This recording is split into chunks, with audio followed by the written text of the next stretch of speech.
দেখুন আজকে আবার এলাম একটা রেসিপি নিয়ে।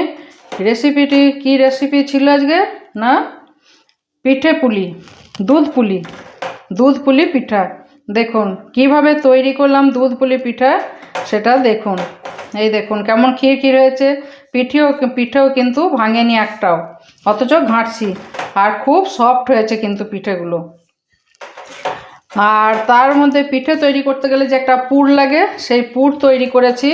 এই যে নারকোল কোড়া, নারিয়েল আর গুড়, আখের গুড় দিয়ে পুর একটা তৈরি করেছি। জাগরি দিয়ে পুর তৈরি করা হয়েছে, নারকোল আর জাগরি এই দিয়ে পুর একটা তৈরি করলাম। তারপর পিঠে তৈরি করলাম। এটা কিন্তু সেদ্ধ চালের গুঁড়িতে কিন্তু পিঠে হয় কিন্তু খুব সুন্দর, খুব টেস্টি, খুব সফট।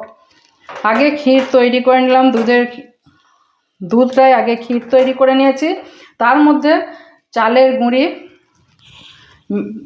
দিয়ে একটা পিঠে তৈরি করেছি। চালের গুঁড়ি কিভাবে করলাম, চালের গুঁড়িটা কিন্তু একটু জল গরম করে নিয়েছি, পানি বয়েল করে নিয়েছি।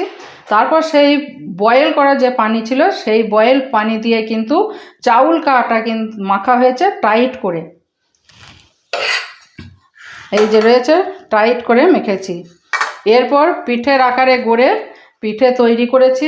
পিঠের আকারে গড়ে নিয়ে ভেতরে যখন পুর দিয়েছি, নারকোলের পুর দিলাম। আপনারা চাইলে নারকোলের জায়গায় কিন্তু মাখা সন্দেশ, ড্রাই কোনো সন্দেশ পুর হিসেবে ব্যবহার করতে পারেন। তবে মাখা সন্দেশের থেকেও মনে হয় নারিয়েল বা নারকোল বা জাগরি বা গুড় এর যে পুর একটা তৈরি হয়, সেই পুরটা দিয়ে কিন্তু তৈরি করলে পিঠে খুব টেস্টি হবে। আর সেদ্ধ চালের যদি পিঠে তৈরি করেন তাহলে কিন্তু খুবই সফট হবে পিঠে। আর আতপ চালের যদি পিঠে তৈরি করেন, সেদ্ধ চাল, আতপ চাল, আলো চাল, গোবিন্দভোগ চাল দিয়ে যদি পিঠে তৈরি করেন, তাহলে কিন্তু সেই পিঠে কিন্তু শক্ত হবে, পিঠে কিন্তু নরম হবে না। আর সেদ্ধ চালের চেষ্টা করবেন আপনারা, সেদ্ধ চালের যে গুঁড়ি তৈরি হচ্ছে, সেই সেদ্ধ চালের গুঁড়ি দিয়ে কিন্তু পিঠে তৈরি করবেন। তাহলে কিন্তু যাদের দাঁত নেই তারাও খেতে পারবে। নতুন যদি কেউ এসে থাকেন টুলটুল চ্যাটার্জি চ্যানেলে, যেন সাবস্ক্রাইব করবেন। রেসিপি যদি ভালো লেগে থাকে তাহলে লাইক করবেন। আর দুধ পুলি যে পিঠে তৈরি হবে খুবই স্মল সাইজের হবে, খুবই ছোট হবে আকারে, খুব একটা বড় কিন্তু পিঠে তৈরি হবে না।